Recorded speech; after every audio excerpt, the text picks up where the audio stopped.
Bonjour, voici une vidéo qui entre dans le chapitre 10, émission et perception d'un son. Et nous allons parler ici des sons périodiques. Alors vous savez depuis la troisième que le son est un phénomène périodique.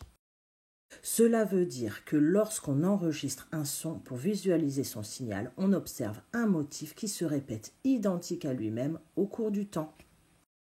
On appelle ce motif élémentaire. Un motif élémentaire est donc le plus petit motif qui se répète identique à lui-même au cours du temps. Vous avez également vu en troisième que lorsqu'un signal est périodique, comme le son, nous allons pouvoir en mesurer sa fréquence. La fréquence, c'est le nombre de motifs élémentaires par seconde. Elle se note F et son unité est le Hertz. Par exemple, si je représente mon signal sur une seconde, s'il y a un motif en une seconde, la fréquence sera de 1 Hz. Si cette fois il y a deux motifs en une seconde, la fréquence sera ici de 2 Hz.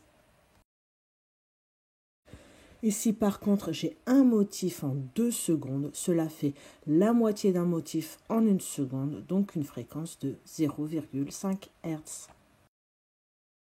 On pourrait se dire que pour mesurer une fréquence, il suffirait de compter pendant une seconde combien il y a de motifs. Eh bien, ce n'est pas si simple que ça. Vous savez que l'oreille humaine est capable d'entendre des sons dont les fréquences sont comprises entre 20 Hz et 20 000 Hz. En dessous de 20 Hz, on appelle ça les infrasons et au-dessus de 20 000 Hz, on appelle ça les ultrasons. Alors, si vous devez mesurer la fréquence d'un son très grave, donc proche de 20 Hz, cela semble jouable en comptant le nombre de motifs. Mais si vous devez mesurer la fréquence d'un son proche d'un ultrason, cela semble beaucoup plus compliqué. Pour vous donner un ordre de grandeur, la fréquence du La3, alors le La3 c'est la note de musique sur laquelle s'accorde un orchestre, eh bien sa fréquence elle est de 440 Hz, cela veut dire qu'il y a 440 motifs en une seconde. Il vous faudrait donc compter ces 440 motifs qui sont présents sur une seconde, cela semble un peu long. Nous allons donc introduire une nouvelle grandeur, la période. La période correspond à la durée d'un motif élémentaire. C'est donc la durée du plus court motif qui se répète identique à lui-même. Elle se note T en majuscule et s'exprime en secondes. Eh bien, la fréquence et la période sont reliées par la relation F égale 1 sur T. En réalité, la fréquence, c'est l'inverse de la période. Alors, on fera bien attention aux unités. Pour avoir une fréquence en Hertz, il faut une période en secondes. Donc, pour mesurer la fréquence d'un signal périodique, il faut d'abord mesurer la période T de ce signal. Cela se fait par sa représentation temporelle. On repère d'abord un motif élémentaire.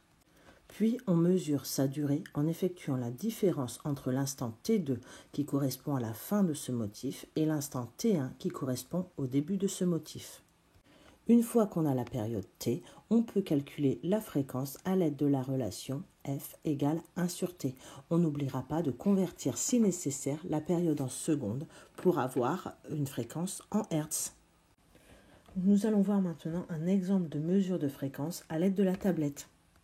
Donc pour cela, nous allons nous servir de l'application Fifox. Donc on ouvre Fifox et on va se servir dans Fifox de mesure du son. Donc mesure du son, ça se trouve ici, on appuie dessus.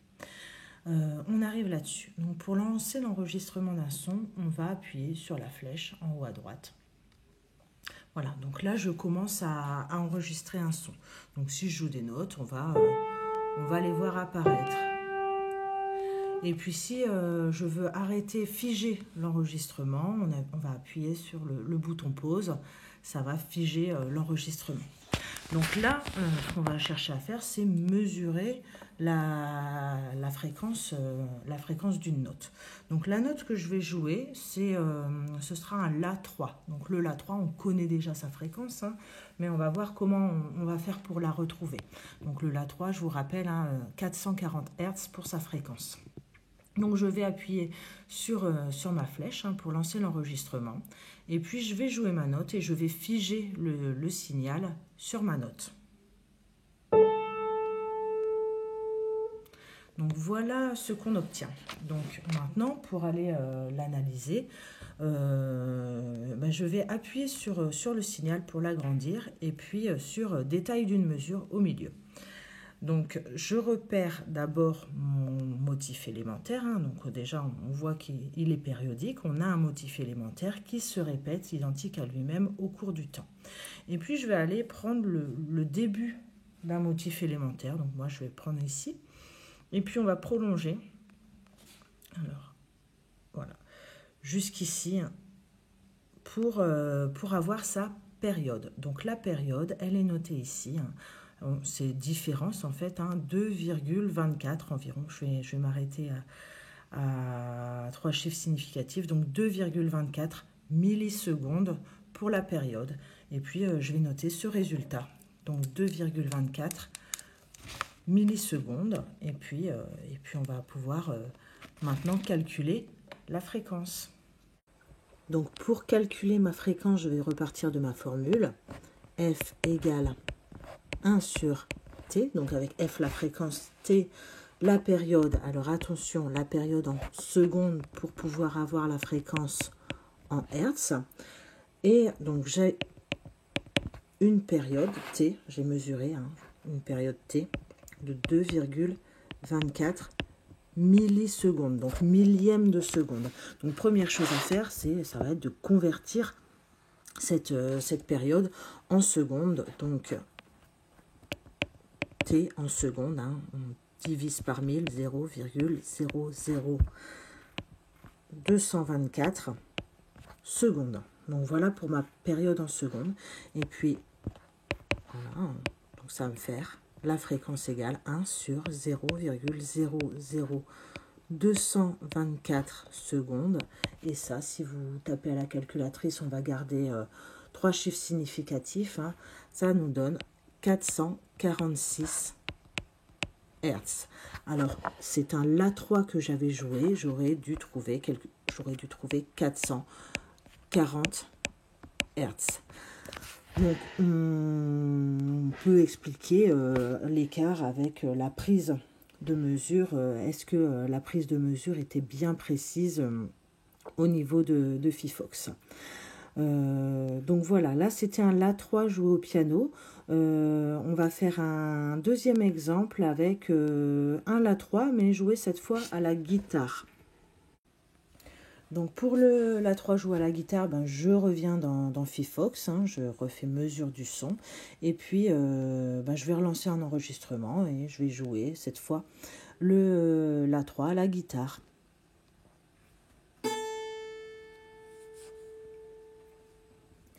Donc voilà pour le signal obtenu. Alors on voit qu'il est un peu différent de celui qu'on a obtenu avec le piano. Tout à l'heure on était au piano. Et ça c'est ce qu'on appelle le timbre. C'est la forme du signal. La forme du signal est différente, même si on a joué la même note, parce que les deux instruments ont un timbre différent.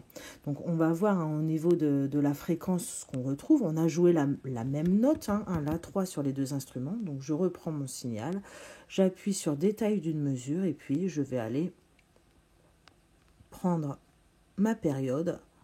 Donc ici, je suis à 2,29 millisecondes. On va noter, encore une fois, 2,29 millisecondes. Et puis, on va aller calculer la fréquence.